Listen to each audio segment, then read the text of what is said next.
तो KGF chapter 2 के climax में जब रॉकी भाई अधीरा को मारने के बाद पार्लियामेंट पे अटैक करते हैं तो हम सभी को यही लगा था कि वो रमिका सेन पे अटैक करने गए हैं और उन्हें मारने गए हैं, लेकिन ऐसा होता नहीं है। रॉकी भाई जो इन सब साजिश के पीछे जो मेन विलन होता है उसको मारते हैं और रमिका सेन को छोड़ देते हैं और वापस आ जाते हैं, जो कि सभी के लिए शॉकिंग था क्योंकि केजीएफ चैप्टर 2 का 2 विलन में से मेन अधीरा और रमिका सेन ही थी। तो हम सबको ये शौक ज़रूर लगा ये देख के कि रॉकी भाई ने रमिका सेन को ज़िंदा कैसे छोड़ दिया। तो इसका रीज़न नंबर 1 हो सकता है अपनी ताकत या अपनी पावर दिखाने के लिए, जैसे कि अधीरा ने रॉकी को अपनी ताकत दिखाने के लिए छोड़ा होता है, जैसे रॉकी ने अधीरा को छोड़ा होता है, वैसे ही रमिका सेन को भी रॉकी ने अपनी ताकत दिखाने के लिए कि जब चाहे मैं तब उसको मार सकता हूँ, ये दिखाने के लिए रमिका सेन को जिंदा छोड़ दिया था। जैसे कि मूवी में हम पहले भी देखते हैं कि जब रॉकी भाई अपने आप को इंडिया का CEO बताते हुए पार्लियामेंट में डायरेक्ट उनसे मिलने चले जाते हैं, तो ये भी अपनी पावर को दिखाने के लिए वो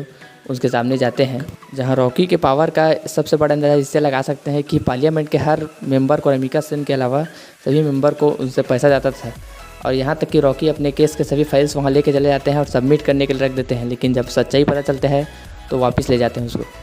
क्योंकि तब रमिका सेन को पता चलता है कि उसके पार्लियामेंट के सभी मेंबर भी उसके साथ मिले हुए हैं,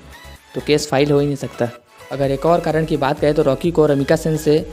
कोई पर्सनल दुश्मनी नहीं थी और रॉकी उसको अपने लिए उतना बड़ा खतरा नहीं मानता था, इसीलिए रॉकी डायरेक्ट उससे मिलने पार्लियामेंट में चला जाता है। और बात करें तीसरा कारण की जो हो सकता है तो ये है कि मूवी के उस समय तक जब पार्लियामेंट पर रॉकी हमला करता है उस समय तक उसकी बीवी, उसके बच्चे, उसकी माँ, उसके पास कोई अपनापन नहीं होता है जिसके लिए वो आगे जी सके, तो वो आगे पीछे कोई सोचे बिना डायरेक्ट पार्लियामेंट पर हमला कर देता है।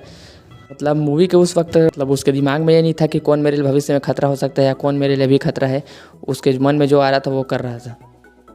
क्योंकि उसके आखिरी जीवन में जो प्यार करने वाली थी रीना वो भी मर गई थी, उसके साथ उसका बच्चा भी मर गया था, तो रॉकी के लिए जीने की कोई वजह नहीं थी और अपनी माँ का जो वादा था उसको पूरा भी कर लिया था, तो इसलिए वो उसने अपने भविष्य के खतरे के लिए कोई इतना ज़्यादा सोचा नहीं और डायरेक्ट पार्लियामेंट पर अटैक कर लिया। रॉकी भाई ने आखिर रमिका सेन को क्यों नहीं मारा? तो देखो यार, हम लोग सब अंदर ही अंदर ये जानते हैं कि रॉकी भाई औरतों की कितना इज्जत करता था और हम लोग सबको ये पता ही था कि रॉकी भाई अपने हाथों से मूवी में कभी भी रमिका सेन को मारने नहीं वाले, अगर वो मरती भी है तो यही होता है एंडिंग में, क्योंकि पार्लियामेंट में जब रॉकी भाई जाते हैं तो रमिका सेन को जिंदा ही छोड़ के वापस आ जाते हैं। तो आखिर रॉकी भाई ने रमिका सेन को जिंदा क्यों छोड़ा? तो इसका एक कारण ये भी हो सकता है क्योंकि रॉकी भाई के कैरेक्टर को आप देखो, वो अकेले 300 लोगों से भीड़ जाते हैं।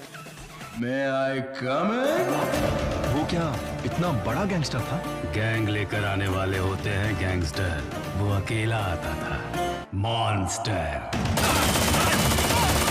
अकेले पुलिस स्टेशन में घुस जाते हैं, अकेले वो दुबई के जो इनायत खलील उसको रोक देते हैं। तो जिस हिसाब से रॉकी भाई का कैरेक्टर लिखा गया उस हिसाब से वो अकेले ही एक सेना में भारी पड़ने वाले कैरेक्टर हैं, तो इस हिसाब से वो किसी औरत को मारेंगे ये उन पर कभी भी सूट नहीं करने वाला था।